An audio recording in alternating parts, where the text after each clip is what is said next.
Today's topic is very important when I think especially for DP2 students because it's really just about them, but for DP1s and for MYP5s, this is what your next year or two is going to look like. So it'll be also great if you guys can listen to this episode and kind of get a good idea on how to balance the IB and college prep. So essentially, how are you going to balance your extracurriculars, your academics, as well as college prep, which is writing your supplementary essays, writing your personal statement, and doing all those type of things, and how to kind of get through all these three really important aspects of your educational life while you're doing them simultaneously. I apologize if there's background noise. My neighbors are children and they're just, I don't know. But let's start on with the episode. So first tip would be time management. First step you could do is create a schedule. So this can have weekly planning. Develop basically a detailed weekly plan that includes time blocks for your IB assignments, for college prep activities, and also for your personal time, so you don't lose your sanity. And you can use tools such as Google Calendar, planners, or apps like Notion to kind of map out your schedule and see what your day would look like. And be flexible. Build in buffer times to accommodate yourself during unexpected tasks or delays, such as getting sick or something. And this will also help you adapt your schedule without feeling like you're falling behind. And the most important thing is consistency. Stick to your schedule and as closely as possible, because deadlines are really, really important. You cannot delay your deadlines, especially given to you by your guidance counselors or your teachers, because they are fixed and they also have a schedule to keep you on track, and you don't want to diverge yourself from that. So make sure you're very consistent. And prioritization is so important. So there's this thing called the Eisenhower matrix. What this is basically a method to categorize tasks into 4 quadrants almost. So urgent, important but not urgent, and urgent but not important. And then there's also one which is and neither urgent nor important. So these 4 to 5 titles help you focus on completing urgent and important tasks first. I'll give you an example. You have a TOK deadline at 11 p.m. and this is your teacher is so done with you and they're you have to submit it. So that's going to be urgent and important. And let's say you have an extracurricular that's already in progress and it's doing pretty well. That can be urgent but not important, or neither urgent nor important, because you could kind of make your way back to it, but there are other things on your schedule that need more prioritizing. And it's important to kind of figure that out for yourself, where your extracurriculars, where your grades and these type of things stand. That's something you'll have to kind of do on your own to see which task is more important and which time. I would say start early with everything. Start early with extended essay, with your TOK essays, with your supplementary essays, because, and I know I said so many essays because essays take so much time and so much back and forth with your teacher. So do IAs. So the sooner you can get done with things, the best it will be for you. But make sure that you're not just getting done with it for the sake of getting done, and you're actually putting in the quality as well. So deadlines. Prioritize your tasks with the earliest deadline, but don't neglect the ongoing college prep tasks like essays and your application forms, because they might require more consistent effort over time. And last for this point would be task segmentation. So break larger tasks into smaller, manageable chunks. And what this is going to do is this is going to help make those daunting tasks like your extended essay or personal statement a little less overwhelming, because you can do it over time, and you can also do it in such a way that it's not overwhelming and the quality of the essay or whatever the task is, it's not being compromised. Number 2, effective study techniques. So active study methods, we've already had an episode out for that. You can go check that out, but just to kind of reinstate some things, active study methods can include active recall, spaced repetition, and also practice tests. This can be for giving your SAT. This can also be for doing revision dojo and revision village for your 6 subjects, and study groups. So collaboration with people who take the same subjects as you can help you kind of learn pointers from them if they're excelling at the subject and you feel that you're struggling. And accountability, because being a part of a group kind of creates motivation but also accountability in you, because you have to set times to meet and study together. This is a great way to kind of meet with your friends and study and work. You could do that at a cafe and make it more fun. But a life pro tip when you're meeting with your friends is don't start yapping. I swear, because sometimes my friends and I'll be like, we're gonna sit down and we're gonna study, but then we just start yapping. So don't do that. Definitely study and make sure you're on to each other. If you see your friend getting diverted, make sure you're like, dude, come on, you have a deadline to me. Like, kind of be each other's support, because these 2 years of the DP are so daunting and they're just so overwhelming that you need that support that you can get, especially from your friends and your classmates, because they're going through exactly what you're going through. And also resource sharing. So sharing resources like notes, past papers, and study guides within your groups to broaden your understanding can be so helpful. Go to your seniors. Believe me, they will have all of this stuff because they're, already a step ahead of you. They've been through this grade. So ask them for tips and tricks. Ask them for any course material they have that you could use. Number 3, balancing your extracurricular activities. In order to select an activity, you should align it with your goals. If you're into cooking, you could do an extracurricular such as creating a cooking blog or a YouTube channel where you make videos like shorts, or even on TikTok, and you just post them. And make sure there's quality over quantity. So it means that it's better to excel in a few activities than to be involved in so many and not really have that highlight your role in that activity. So if you're applying to the US, they have such a big emphasis on extracurricular activities that you do since MYP4 9th grade onwards to DP2 12th grade. It's really important to have 10 activities. You can name up to 10 on the Common App. So it's really, really important that you have really good 10 activities, such as it could be your internships, volunteer work. These are the more common ones, but if you have a business or something, you should definitely mention that. And it's important to be really involved in these extracurriculars, so you know your sense of belonging to that particular extracurricular, because you would have to write about it. Next would be time allocation. So limiting your commitments. This means that you should be realistic about how many extracurriculars you can handle without compromising your academic performance. This is strictly for DP2 students. In DP1 and before that, you should be pretty much done with your extracurriculars, in my opinion, because MYP4 and 5, especially MYP4, it's not as critical as MYP5 or DP1 is, or DP2 actually. So you should be done with at least 10 extracurriculars. It could be being a part of a sports team or whatever, because IB is very, very, very rigorous, so you need to give time to your, school studies and subjects. And for example, if you're involved in community service, you could just use that experience for the basis of your CAS in DP, which is creativity, activity, and service. Use your CAS experiences as your extracurriculars. That's literally hitting 2 birds with 1 stone, because CAS is to build your profile. Your profile is basically your extracurricular. So that's a 2-in-1 thing, best of both worlds kind of. Number 4, college research and application. This is so important because, let's start with college researching. You should do efficient research, which means that you should be using resources like college websites, virtual tours, and webinars to learn about the schools.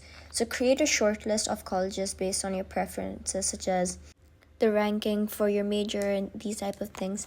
If you need help with college lists, there's an episode on how to create one.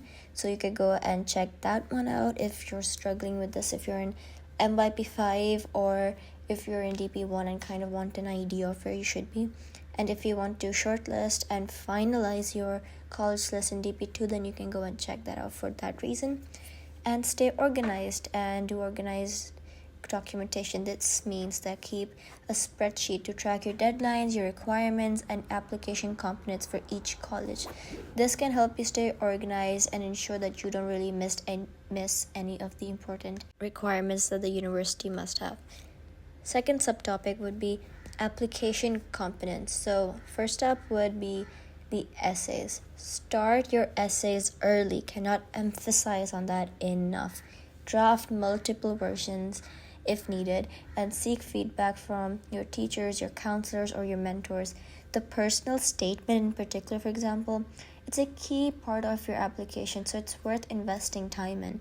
I started mine in February, March of my DP1, and now I'm at the very start of my DP2 and I'm pretty much done with it, and I just need to put in 1 or 2 changes and my personal statement is done.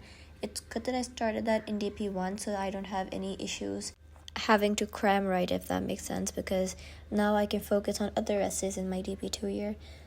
Now, letter of recommendations. Oh my god, these are so important. You need to make sure you're on good terms with your teachers, not because just for your LORs, but also you should be on good terms with your teachers, request letters of recommendations from your teachers well in advance. Provide them with a list of your accomplishments and your future goals to help them. Write a strong letter, and also a letter that reflects who you are as a person and how they've seen you grow in their subject and how they've kind of monitored your character and your personal growth over the 2 years that you've been with them. Last would be interviews. So prepare for your college interviews by practicing common questions and developing answers that reflect your strengths and your aspirations. Get in touch with people you might know from the college that you have an interview with and kind of ask them about campus life, or well, not necessarily campus life, but the programs they offer. Go on the website, check it out, and ask your counselors to help you with prep, because these interviews, be it with a professor, an alumni, a college admissions officer, these interviews are no joke. They're really important, so make sure that you're very well prepared for them, because this isn't something that you can write again and again and keep redrafting or re-editing. This is something that would probably happen face to face, or even if it's like a virtual meet, it's still them understanding you through your body language and things, and that's, I know, very nerve-wracking, but it's good to be prepared in advance. Tip number 5, self-management. So practice self-care practices such as exercising regularly, mindfulness such as meditation and deep breathing exercises. And I know this is so ironic to say, but get the 7 to 8 hours of sleep. I swear it's so important. If you sleep well, believe me, you'll be more and more productive. And seek support. Talk to your teachers. Don't hesitate to reach out to them if you're having issues with struggling to balance your workload. Get counseling service. Many schools offer counselors. You can go and talk to a professional to help understand your emotions better if you feel more overwhelmed and don't know how to kind of tackle them. And peer support. Go to your friends, your cousins or siblings, whoever you're close with. Go to them and talk to them. Now, moving on to number 6, setting goals. Now, you should have goals that are short-term and long-term. Let's start off with the short-term goals. Set very particular, achievable short-term goals, such as completing a certain number of college applications by a certain date, or finishing a draft of your extended essay by a certain date. Now, long-term objectives can be such as keeping your long-term goals in mind, like getting into your dream college or scoring well on your IB exams or scoring well on your SAT by preparing for 2 months in advance. These goals can help you also keep your motivation alive through these very, very tough months. And you should be monitoring your progress. Do regular check-ins. Schedule regular check-ins with yourself weekly or monthly.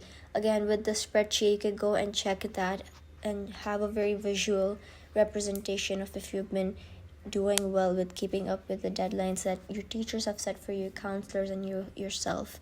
And make sure you assess your progress for both IB and college prep tasks, and adjust your goals or strategies if they're needed to be changed. And also celebrate your milestones. Celebrate small victories such as submitting an application or finishing a major project. And it's so important to acknowledge your achievements, and this is so important for boosting your own morale, because I personally, and of course it's a personal thing, but it's like every man for himself. Your friends, your teachers, counselors, everyone's gonna be there for you, but if you're not taking care of yourself, none of it will matter, because it will start to show that, oh, the essay you wrote, it kind of reflects the 3 hours of sleep you got yesterday. So it's really important to have these things in mind. If you like a restaurant like Nando's and you want to go and have their burger because you submitted your EE, you're finally done with it, then go and do that. It'll help you get some off time and also enjoy the fact that you're making good progress. Now, up to 7, utilizing resources. School resources are very important. This means guidance counselors.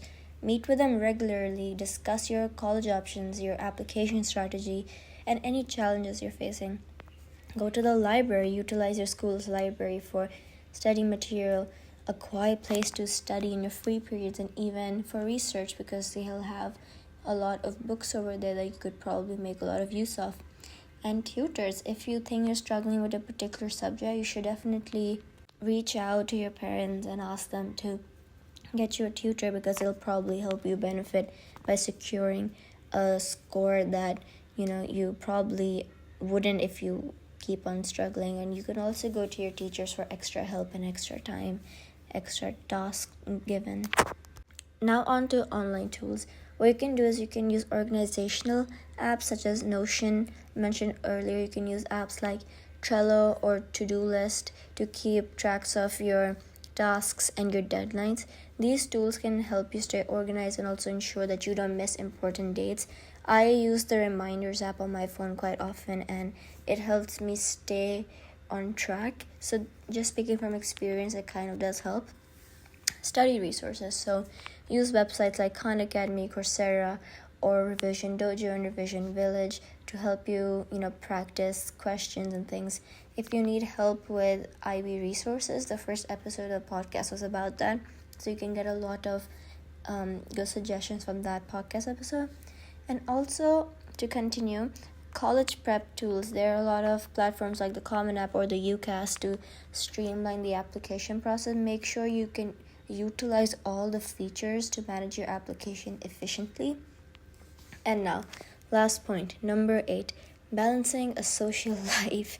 Maintaining relationships is so important with your friends, with your, just your community, with your family and everyone.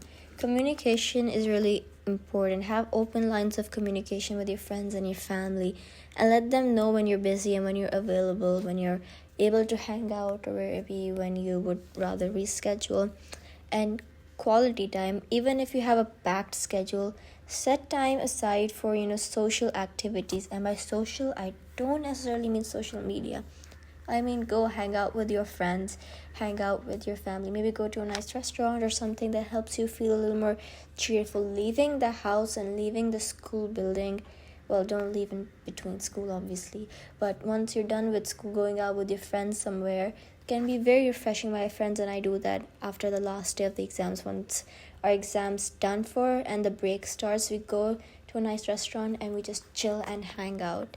So that's usually very rejuvenating for the soul. And social activities. This means that you could be planning your social time by scheduling social activities that you'd like to do, like a study session or extracurriculars. But for example, if you're in a football league or something and you think that's your way of releasing stress and to enjoy and to meet your friends, then you can do that for having some time to yourself and maintaining a social life and setting boundaries. So learn to say no to social invitations if they conflict with your important deadlines or tasks. And it's totally okay to prioritize your responsibilities, because a lot of our teachers say to us that these 2 years, just get through the grind and then you can enjoy liberty in college and you can go to a good college and enjoy yourself there. So it's a small price to pay for, but the whole point of this episode was that you're not really sacrificing on things and that you can actually maintain a sense of yourself and also manage your college apps and your academics along with it. So I hope this episode was helpful for the DP2 students because it's more targeted towards them. But for DP1s and MYP5s, kind of take pointers from this and adapt this to the e-assessments and also your DP1 exams and stuff, because this will be you in a year or two. And I know that's scary, but yeah, I hope this was helpful. If you guys have any suggestions, you can DM me on Instagram, which is the account's name is the IB Odyssey Podcast. Thank you for listening.